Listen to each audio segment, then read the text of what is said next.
Here's something fascinating.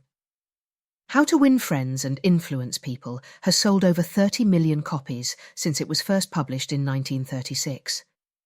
Even though it's nearly 90 years old, people are still reading it today. Why? Because the principles Dale Carnegie shared in this book are timeless. Whether you're navigating social situations, trying to make meaningful connections at work, or just wanting to get along better with people in everyday life, this book has insights that can truly change the way you interact with others. It's not about manipulation or shallow tricks. It's about understanding human nature at its core. And that's why it continues to resonate with so many people, no matter the era. In this video, we're going to dive deep into how to win friends and influence people, breaking down the key lessons that have helped millions of people improve their relationships, become better leaders, and ultimately influence those around them in positive ways. Dale Carnegie starts by laying down some foundational principles that are critical to dealing with others effectively.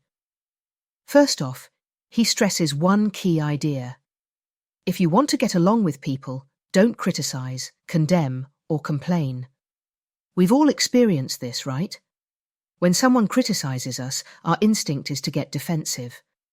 Carnegie points out that criticizing people is one of the worst ways to influence them because it makes them resentful.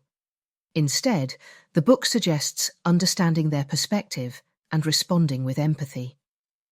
Another vital technique he highlights is giving honest and sincere appreciation. This isn't about flattery or empty compliments. Carnegie talks about how everyone craves recognition and validation. People want to feel appreciated for who they are and what they do. So, when you're sincere in your praise, it helps build trust and strengthens the relationship. The last fundamental point is learning to arouse in others an eager want. It's all about appealing to what the other person desires. Carnegie explains that if you want to motivate someone, you have to show them what's in it for them. You can't just push your own agenda, you have to connect with what matters to them. When people feel like their needs are being met, they're much more willing to work with you.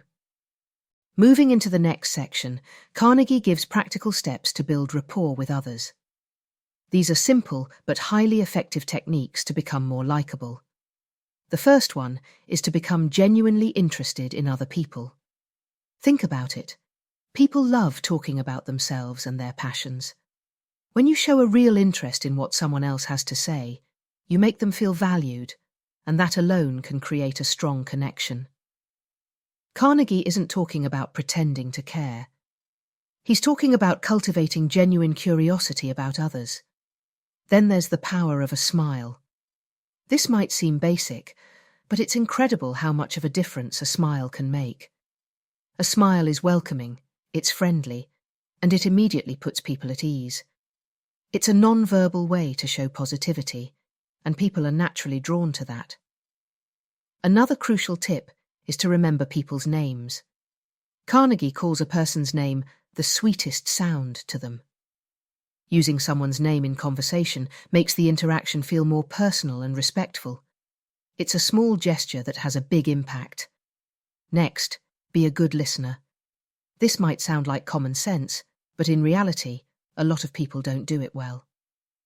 Carnegie emphasizes the importance of letting people talk about themselves. When you listen attentively, you make the other person feel understood and valued, which is a powerful way to build rapport. Another tip is to talk in terms of the other person's interests. When you shift the focus to what excites them, you're showing respect for their interests, and that makes conversations much more enjoyable for them. Finally, make the other person feel important. This doesn't mean puffing them up with flattery. It's about genuinely acknowledging their value.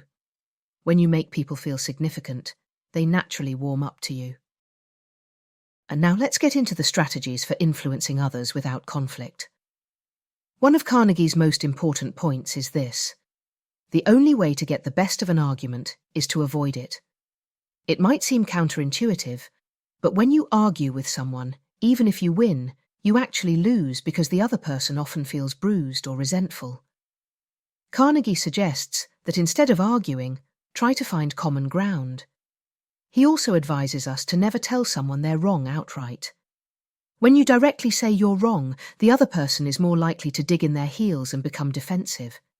Instead, show respect for their opinions. A better approach is to gently present your perspective in a way that doesn't attack theirs. And here's a tip that's hard for most of us. If you're wrong, admit it quickly and emphatically. This not only earns you respect, but also diffuses tension. People are much more likely to forgive you and work with you when you're willing to own up to your mistakes. Carnegie also suggests starting conversations in a friendly way. It sets a positive tone and makes the other person more receptive to whatever you have to say. Another strategy is to get the other person to say yes quickly. Start with points you know they'll agree with, and it makes them more likely to stay on board as the conversation progresses. And lastly, let the other person feel that your idea is theirs. When people feel like they've contributed to a solution or idea, they're much more likely to support it and follow through. Finally, let's talk about leadership and how to help others improve without creating resentment. Carnegie says to begin with praise and honest appreciation. When you start by acknowledging the good things someone is doing, they're more open to hearing your suggestions for improvement. He also recommends calling attention to people's mistakes indirectly. Instead of bluntly pointing out errors, use a softer approach. This helps the person save face and keeps the conversation constructive. Another great tip is to talk about your own mistakes before criticizing someone else. It makes you relatable and shows humility, which can soften the blow of any criticism you need to offer. Asking questions instead of giving orders is another effective strategy. When you frame things as a question, it gives the other person a sense of control and makes them more likely to cooperate. And most importantly, give people a reputation to live up to. When you express confidence in someone's ability to do better, they're motivated to meet that expectation. It's much more effective than focusing on what they're doing wrong. So, what's the takeaway from how to win friends and influence people? It's not about using tricks or manipulation to get what you want. It's about understanding people on a deeper level, understanding what makes them tick, and learning how to communicate in a way that makes them feel valued, respected, and understood. These principles are simple, but their impact is profound. If you take just a few of Carnegie's lessons and start applying them in your daily life, you'll notice a change in how people respond to you. Whether it's building stronger relationships at work, deepening your personal connections, or simply getting along better with others, these techniques can help you create more meaningful interactions that stand the test of time. Thanks for watching, and if you found this helpful, don't forget to like and subscribe for more content on personal growth and building better relationships.